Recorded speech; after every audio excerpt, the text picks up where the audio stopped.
அனைவருக்கும் வணக்கம். நான் Nandini Rajkumar. Welcome back to life of Nandu. இப்போ பார்த்தீங்கன்னா சம்மர் ஸ்டார்ட் ஆகிடுச்சு. நம்ம நிறைய பேர் வீட்டில் பார்த்தீங்கன்னா ஏசி இப்போ புதுசாக வாங்குவீங்க. அப்படி நீங்கள் புதுசாக ஏசி வாங்கும்போது என்னென்ன விஷயம்லாம் கவனிக்கணும் அப்படின்னு சொல்லி இந்த வீடியோவில் நம்ம பார்க்கலாம்.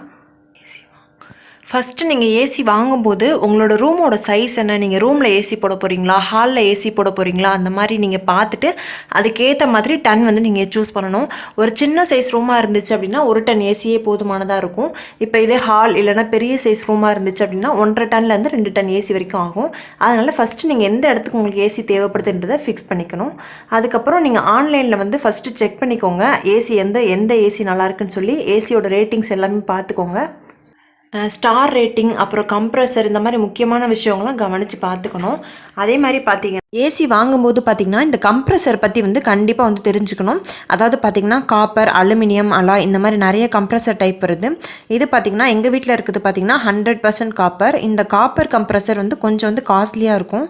அதே மாதிரி ஃப்யூச்சரில் ஏதாவது ரிப்பேர் ஆச்சுன்னா கூட ஈஸியாக சர்வீஸ் பார்த்தலாம். கூலிங் நல்லா ஃபாஸ்ட்டாக இருக்கும். லைஃப் நிறைய நாளைக்கு வரும். இந்த காப்பர் கம்ப்ரஸர் இருக்குது ஏசி வாங்கினீங்க அப்படின்னா கண்டிப்பாக இந்த கம்ப்ரஸர் பற்றி தெரிஞ்சுக்கிட்டு அதுக்கப்புறமா ஏசியை நீங்கள் சூஸ் பண்ணுங்கள்.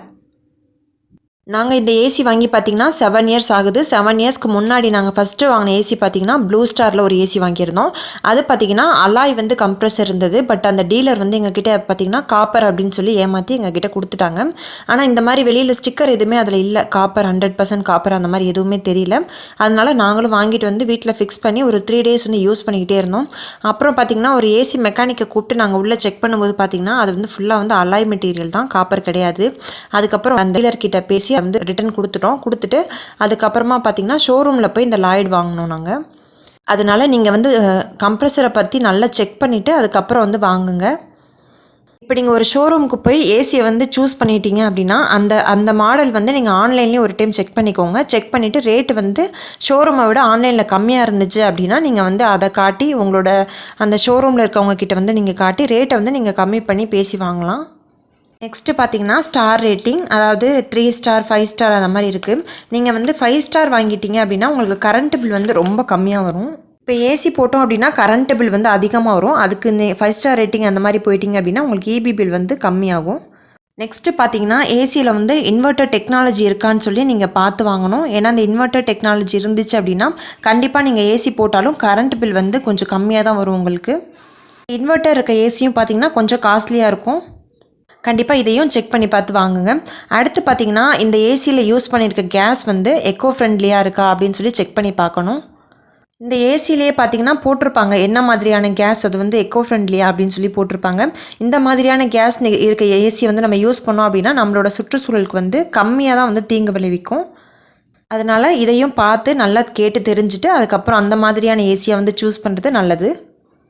எங்கள் வீட்டு ஏசியில் யூஸ் பண்ணியிருக்க கேஸ் பார்த்திங்கன்னா R410A அப்படின்ற கேஸ் யூஸ் பண்ணியிருக்காங்க. இதே மாதிரி R32 இந்த மாதிரி கேஸஸ்லாம் வரும்.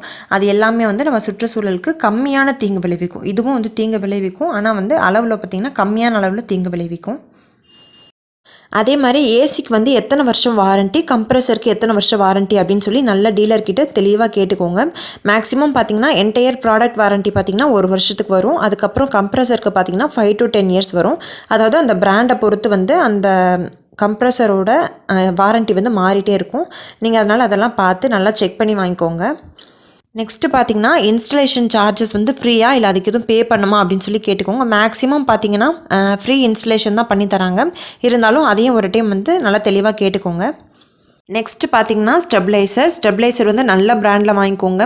உங்கள் ஏரியாவில் பார்த்திங்கன்னா அடிக்கடி லோ வோல்டேஜ் ப்ராப்ளம் இருக்குது அப்படின்னா டபுள் பூஸ்டர் வாங்கிக்கிறது நல்லது. நாங்கள் பார்த்திங்கன்னா ஃபஸ்ட்டு சிங்கிள் பூஸ்டர் வாங்கியிருந்தோம். எங்கள் ஏரியாவில் பார்த்திங்கன்னா அடிக்கடி லோ வோல்டேஜ் ஆகிட்டே இருக்கும்.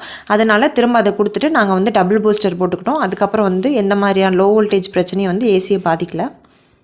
இந்த வீடியோ கண்டிப்பாக உங்களுக்கு யூஸ்ஃபுல்லாக இருக்கும்னு நினைக்கிறேன். இந்த வீடியோ பிடிச்சிருந்தா சேனலுக்கு சப்ஸ்கிரைப் பண்ணுங்கள், அதோட லைக் ஷேர் பண்ணுங்கள். இந்த வீடியோ பற்றின கருத்துக்களை கண்டிப்பாக கமெண்ட் செக்ஷனில் தெரியப்படுத்துங்க.